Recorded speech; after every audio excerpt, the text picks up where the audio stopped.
Bienvenue à cette autre édition d'accompagnement matinal et nous allons ce matin nous entretenir sur le thème L'âme généreuse est toujours bénie.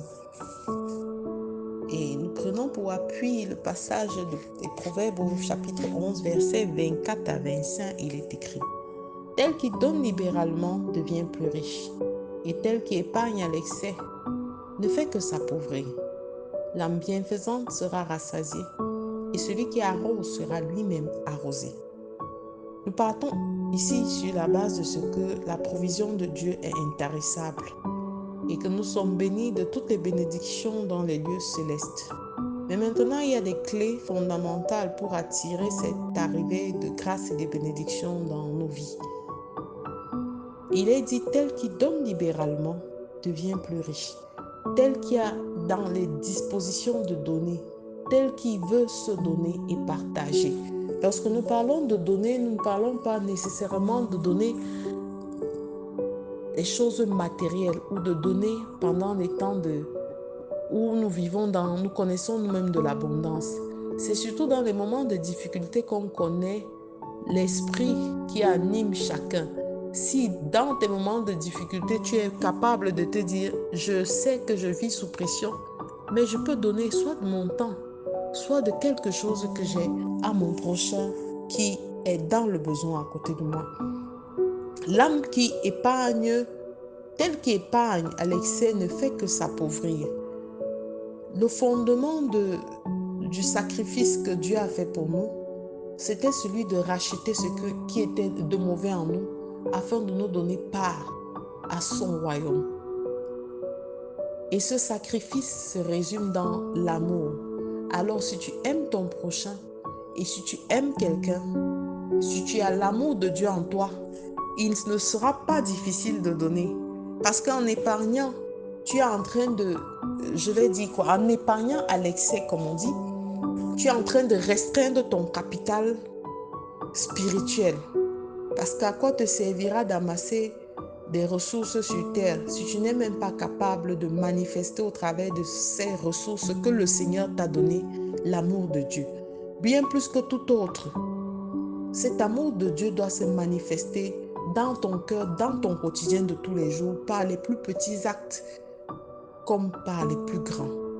Alors l'âme bienfaisante sera rassasiée et celui qui arrose sera lui-même arrosé. Ça, c'est une garantie que le Seigneur donne. Nous ne récoltons que ce que nous avons sémé. Alors l'âme bienfaisante sera rassasiée. Et le donner, au-delà de tout ce que certaines personnes peuvent penser, au-delà des situations, des difficultés que tu peux connaître, le donner représente un acte même d'adoration au Seigneur.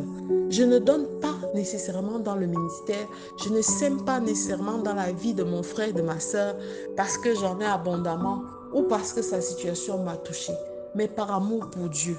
Par amour pour ce Dieu, je veux voir mon entourage épanoui, je veux voir telle ou telle autre personne vivre une vie meilleure, je veux donner de ma contribution pour pouvoir contribuer à l'avancement de l'œuvre du royaume de Dieu. Alors l'âme arrosée sera elle-même. L'âme bienfaisante sera rassasiée. Alors l'âme généreuse ne manque de rien, bien-aimé.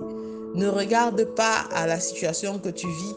Alors pourquoi tout le temps c'est toujours moi, vers moi qu'ils reviennent? Tu commences à t'irriter parce que tu es trop sollicité.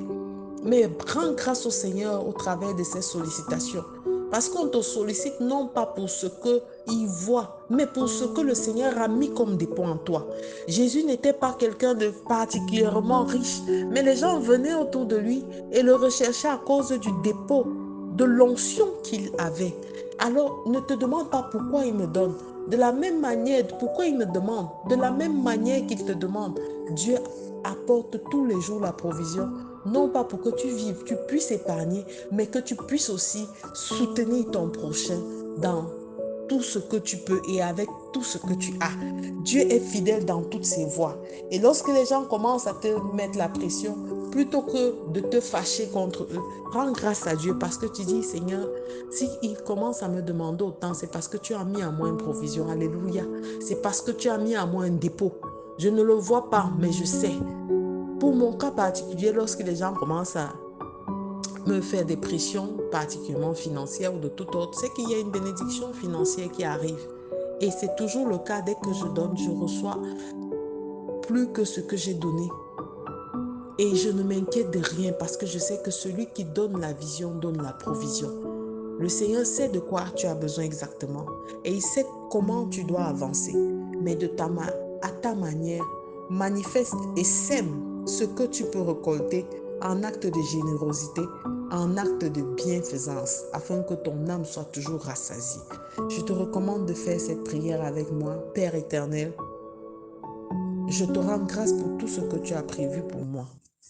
Merci de s'aimer en moi cet amour de mon prochain, afin que je continue de vivre dans l'abondance. Seigneur, donne-moi d'être une âme bienfaisante, afin d'être digne, Père éternel, de goûter, Père éternel, à la bénédiction d'être arrosé par toi. Je veux manifester ton amour dans tout ce que je fais.